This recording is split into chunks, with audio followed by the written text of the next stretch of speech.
did bring this build into test versus A8 Conqueror with 150 HP because of 2-man parties.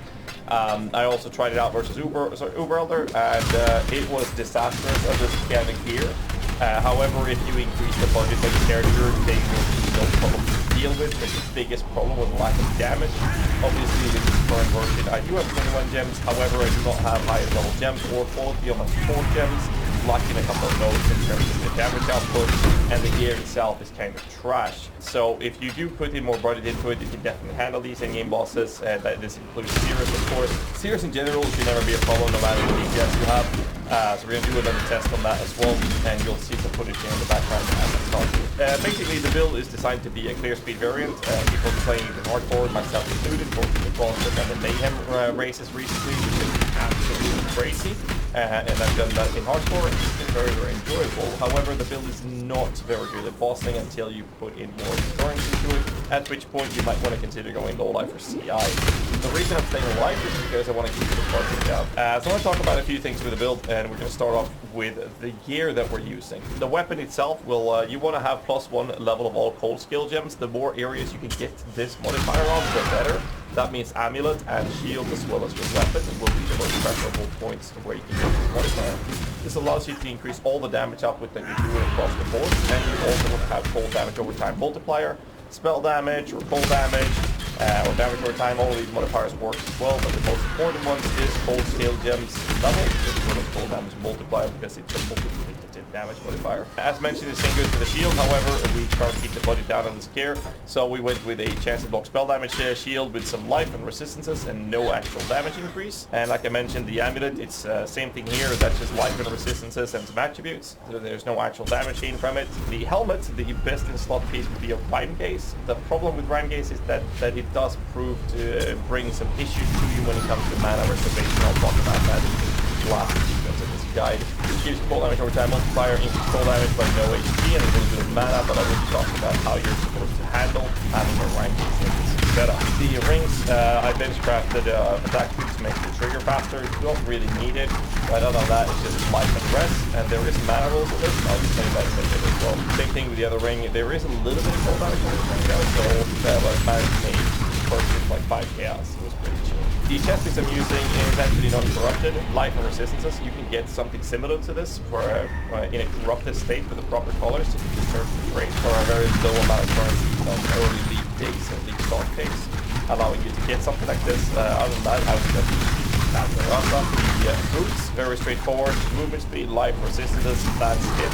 The penetration chance of this barely does anything for this build, just for scaling damage over time effects. The gloves, if you can get with attack speed, that would be beautiful, but cold damage over time is preferable with some life. I think get attack speed again, it's not that much different. The life and cold damage over time multiplier if possible. Other than that, the damage over time multiplier is a little bit more expensive. I think this is the most expensive thing to have in here. And then we have the Darkness and Throne. Now the belt is a little bit tricky because you can do quite a lot of the different things. Heavy belt, leather belt, or size, for example. However, if you do use Darkness and Throne, you have to put the pressure to off of one of the chaos. You have to put the pressure off on your jewels. In case I only have 30 life with some damage over time also. Which multiplier doesn't do anything. And then the other one, I have full damage itself, barely does anything, but I do have a little bit of damage over time.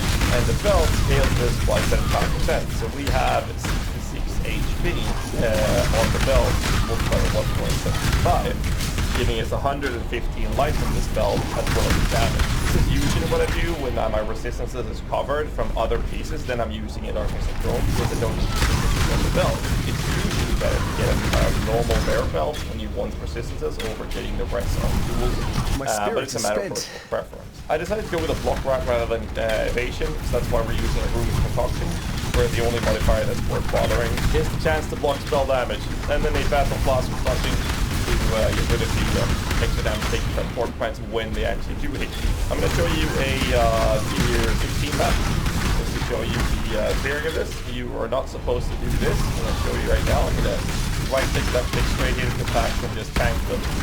But you're not supposed to do it. I will die eventually, as you'll see very soon here, most likely.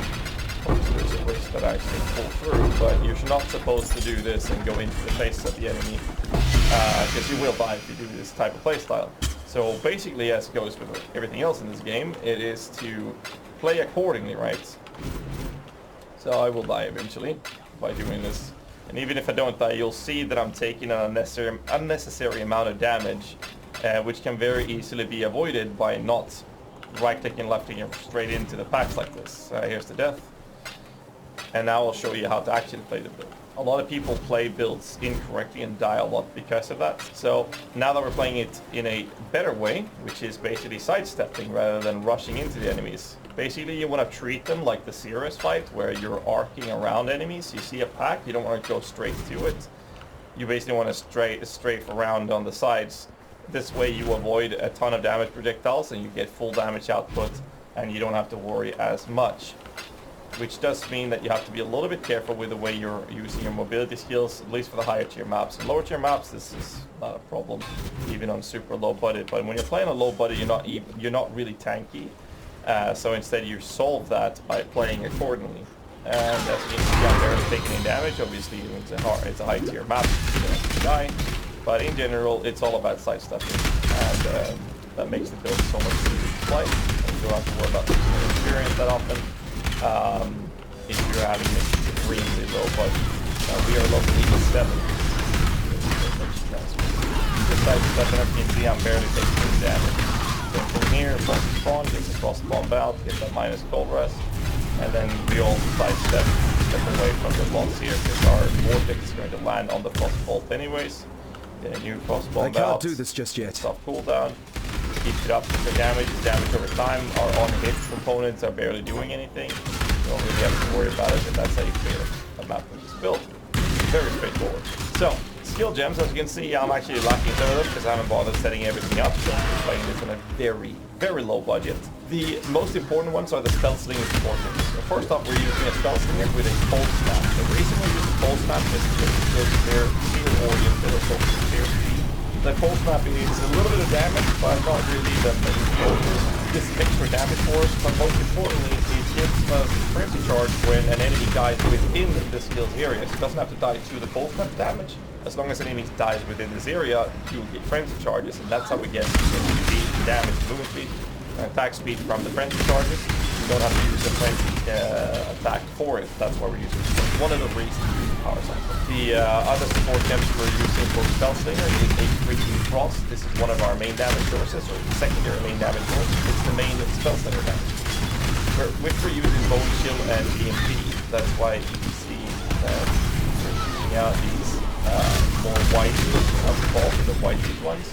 These provides these pools, which are doing a lot of damage, but most importantly, they provide the chilling effect that also has bone chill, which means enemies taking cold damage. This is the debuff modifier of enemies. That is a multiplicative damage modifier, scaling the rest of our damage significantly thanks to bone chill. This is also one of the reasons why skitter bots are using bone chill for cold damage and continued builds. This is linked in the Rhyme Gaze because this is our spell slinging, the main source of damage. However, when you use Rhyme Gaze, we're going to have to talk about this last part of this guide, how you're going to preserve the mana with everything in the Rhyme Gaze. So that's how we use the Creeping Frost. The other support gems we're using is a Flame Dash, Frost Bomb, and Smoke Mine that I'm using right now. The PUB has everything lined up in a more perfect scenario with all the sockets being actually utilized. So what you're watching is a Smoke Mine, Frost Bomb, and Flame Dash, and we also have a Spell Slinger with a Frost Bolt. As you can see here, there are 3 balls. This is used through the Frozen Trail, which I'll show you in the skill tree in a bit. The reason we're using Frostbolt is so that we can pop our vortexes. They are actually exploding on the Frostbolts rather than beneath me. So if I just left click now, the vortexes will just land where I'm standing. Whereas with the Frostbolt, it will actually pop where the Frostbolt is. This helps a lot with clearing. The other approach we're using is Power Siphon. We're using this with Temporal Chains, Hex Touch, and Frostbite. Now the reason we are using this is because we are an occultist and we have double curses through malediction. This allows us to, as you can see, have a lot of extra projectiles as we're shooting our Power Siphon. Now Power Siphon gives us power charges. It also gives us a free Culling Strike, and since we're getting frenzy charges through the use of Cold Snap, there's no